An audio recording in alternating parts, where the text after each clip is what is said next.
Howdy, folks, and welcome to Three's a Crowd, the limited series where we turn our attention to bands that started with one person who recruited a second member, then said, "We got this." For this episode, we'll focus on duos with male vocals. My name's Cary Nightingale, and with me as always is our rhythm section, Kevin Niebrick. Let's light this match.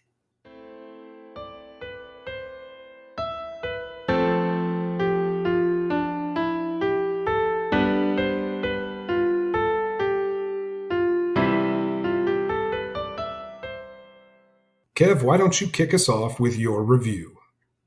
I listened to the track Crystal Ball, a song off the 2014 album The Physical World by Canadian rock duo Death from Above 1979. This song opens with a sparse drum beat, highlighting a driving melody played by Jesse F. Keeler on the bass guitar, and after 8 bars, Sebastian Granger's vocals and 16th notes on the hi-hat kick this song into second gear. The chorus ties in our title, Crystal Ball, and attempts to make sense of the preceding lyrics. One more go around, and then the bridge offers us a nice change of pace with a descending bass line. The lyrics here attempt to explain the message of the song, but the vocal delivery seems to detract from the energy of the piece.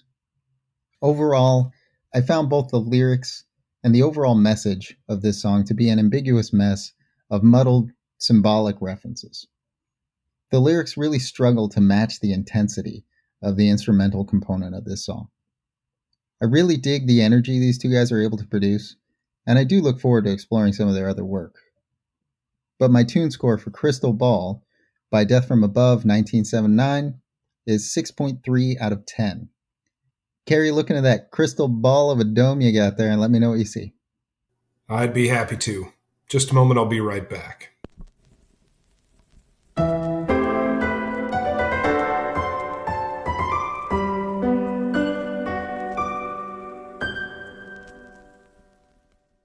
And I'm back. Kev, thanks so much for bringing Death from Above 1979 to my attention.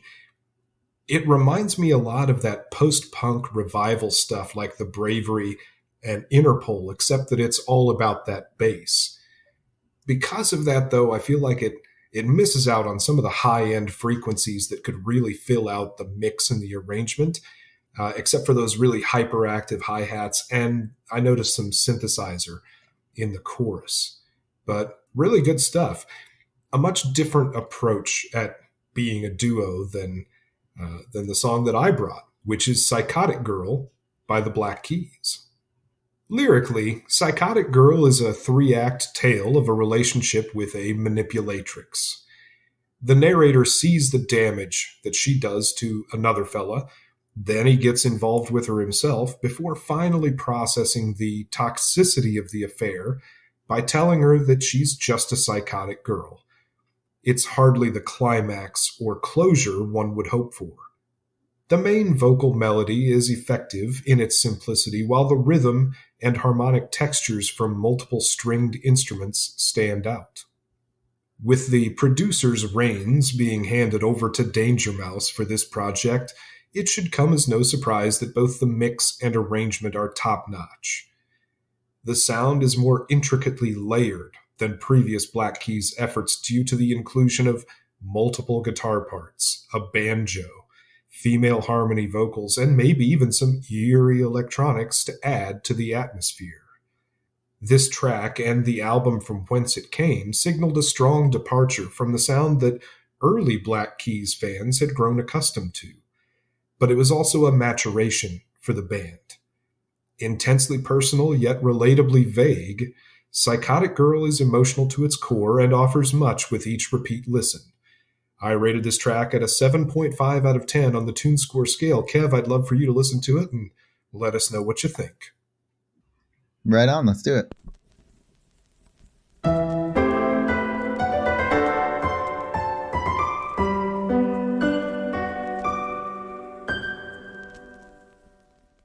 Okay, I'm back. So, Kev, what'd you think? Very nice. I think that they nailed the overall feel. This track is effectively psychotic, but the lyrics feel a little too disconnected or disorganized.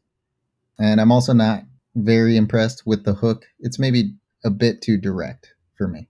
You're right. I think that there are some lessons to learn from listening to this song, and especially lessons that we can learn from these duos that maybe we didn't get out of our previous show with the Dresden Dolls and Mr. Airplane Man. But that'll have to wait. It's time for a short break. This one's brought to you by SoundCloud.com. When you post your songs to SoundCloud, they're safely in the cloud. When you post them to SoundCloud, you might as well be throwing them in the gutter. SoundCloud, we all float down here. We'll be right back.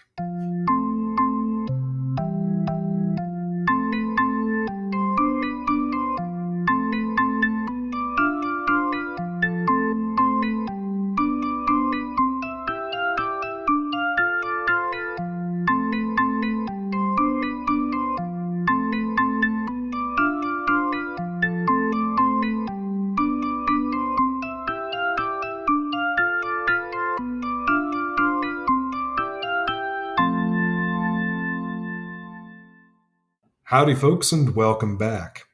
As promised, it's time for a little fireside chat where we explore some lessons that we can learn from these duos. Now, my song for this episode is more similar to Kev's song from the last Three's a Crowd, and his song from this one is more akin to mine from that episode. Kev, how did Death from Above stack up against Mr. Airplane Man? I think the one thing that both bands succeeded at in their recordings of Crystal Ball and Sun Sinking Low, respectively, is that they each captured a specific type of energy for that recording. The instrumentation, the rhythm, the imagery used were all very appropriate for the message that they were attempting to deliver. What similarities or differences did you notice by comparing Coin Operated Boy with Psychotic Girl? Well, I think there's an obvious visceral difference in that Psychotic Girl featured extra instrumentation and backing vocals that the Black Keys would not normally have on stage. And if you compare that to the extra instrumentation that Coin Operated Boy featured, they were mostly sound effects. Now, I think both of those songs were trying to manipulate the listener into feeling empathetic toward the narrator. And they both used an intricate musical backing, but Coin Operated Boy's lyrics matched the musical intricacy, while Psychotic Girl's lyrics just kind of clubbed the listener over the head. You could say that neither were subtle, but one was definitely more crafty. But I think there's a good lesson for duos here, though, especially from the Black Keys, to not be afraid to invite your friends if you're in the studio, if you've got a producer, make the most out of it, and arrange for different emphasis at different times. Your goal as an artist should be to create the most compelling song you can that balances representing your band's sound with realizing your creative vision. But Kev, what are some other ways you might escape the constraints of being a duo to make the song that you want? Well, Death from Above harmonize their vocals, which is something that we suggested in our last episode as one of those things that you might consider as a duo to enhance your performance and make you sound more formidable. And the Black Keys used an effect throughout the song Psychotic Girl on their vocals, which sounded great. But it gave me the idea that you could utilize a second mic with a vocal effect to break the monotony between the verses and the chorus, or to make the bridge vocals stand out and be more distinct. I think if Sebastian Granger had a vocal effect on his bridge vocals in Crystal Ball, I might have enjoyed it a little bit more. Cary, what do you think these bands could have done to make these songs more compelling? Well, for me, I think it really comes down to having more interesting lyrics.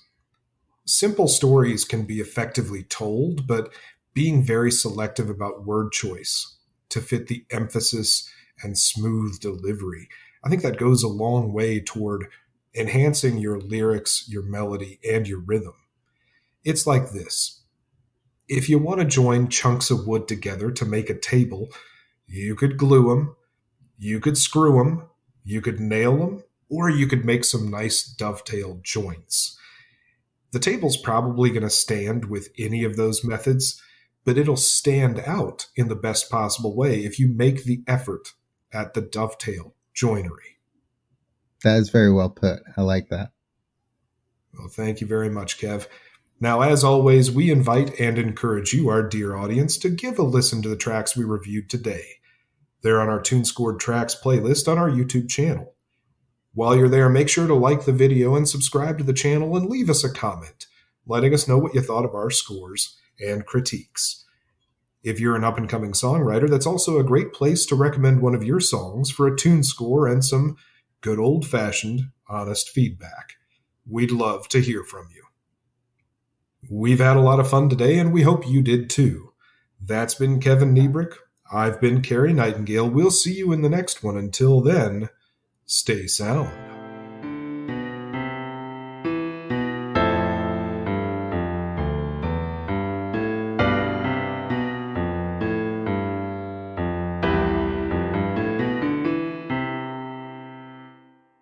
You might want to do it over again. Why? Because you said climax, and then I'm pretty sure the next when you said effective, you said effective.